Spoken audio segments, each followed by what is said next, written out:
ನಾನು ಈ ಟೂರಿಂಗ್ ಟ್ಯಾಕಿಸ್ ಮಡಗಿದ್ದೆ. ಒಂದು 3 ಟೂರಿಂಗ್ ಟ್ಯಾಕಿಸ್ ನಮ್ಮೂರಲ್ಲಿತ್ತು, ಬೆಂಗಳೂರು ಇತ್ತು, 4 ಇತ್ತು, ತಿರ್ಗಾ 5 ಆಯಿತು. ಆಗೆಲ್ಲ ಹೋಗ್ಬಿಡ್ತು ಬಿಡಿ, ಈಗ ಟೂರಿಂಗ್ ಟ್ಯಾಕಿಸ್ಗಳೆಲ್ಲ ಹೋಗ್ಬಿಡ್ತು.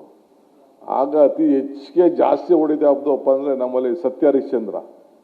ನಾನು ಮದುವೆ ಮಾಡ್ಕೊಂಡ್ಮೇಲೆ ನನ್ನ ಹೆಂಡ್ತಿನ ಮೈಸೂರಲ್ಲಿ ಸತ್ಯ ಹರಿಶ್ಚಂದ್ರ ನೋಡ್ಸಕ್ಕೆ ಕರ್ಕೊಂಡು ಹೋಗಿದ್ದೆ. ನೋಡು ಯಾವ ರೀತಿ ನಟನೆ ಇದೆ, ಚಿತ್ರದ ಮೊರಾಲಿಟಿ ಏನಿದೆ ಅಂತೇಳಿ ನನ್ನ ಹೊಸದಾಗೆ ಮದುವೆ ಮಾಡ್ಕೊಂಡಾಗ ನನ್ನ ಹೆಂಡ್ತಿನ ಮೈಸೂರಲ್ಲಿ ಕರ್ಕೊಂಡು ಹೋಗಿದ್ದೆ. ಎಲ್ಲರೂ ನಮ್ಮ ಮಾವನ ಮನೆಯವರೆಲ್ಲ ಏನು ಈ ಸಿನಿಮಾಗೆ ಕರ್ಕೊಂಡು ಹೋಗ್ತಾವನಲ್ಲ ಅಂತ ಆಶ್ಚರ್ಯ ಪಡ್ತಾಯಿದ್ರು.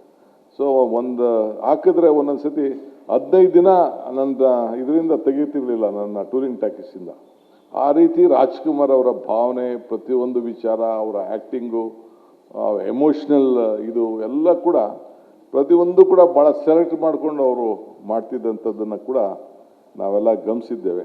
ಈಗ ಬಿಡಿ, ನಾನು ಎಷ್ಟೋ ದೂರ ಇರಬೇಕು ಅಂತ ಅಂದ್ರೂ ಕೂಡ ನನ್ನಿಂದ ದೂರ ಇರೋಕ್ಕಾಗ್ತಾಯಿಲ್ಲ. ಈ ಕೊನೆಗೆ ಅಲ್ಟಿಮೇಟ್ಲಿ ಸ್ಕ್ರೀನ್ಗಳಿದೆ, ಒಂದು 23 ಸ್ಕ್ರೀನ್ ಈಗ ಇವತ್ತು ಇದೆ.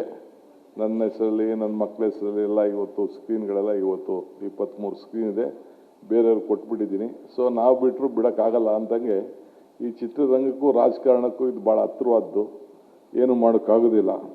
ಸೊ ಹಂಗೆ ಇವತ್ತು ತಾಯಿನ ನೆನೆಸ್ಕೊಂಡಂಗೆ ಇವತ್ತು ಅನೇಕರು ಅಪ್ಪುರವ್ರನ್ನ ನೆನಪು ಮಾಡ್ಕೊಳ್ಳೋದನ್ನು ನಾನು ಸ್ನೇಹಿತರುಗಳು, ಯುವಕರು ಆ ಭಾವನೆ, ಆ ತಾಯಿಗಿರೋ ಕಣ್ಣೀರು ಹಾಕಿದ್ದು ಕೇಳ್ತಾ ಇರ್ತೀನಿ ನಾನು.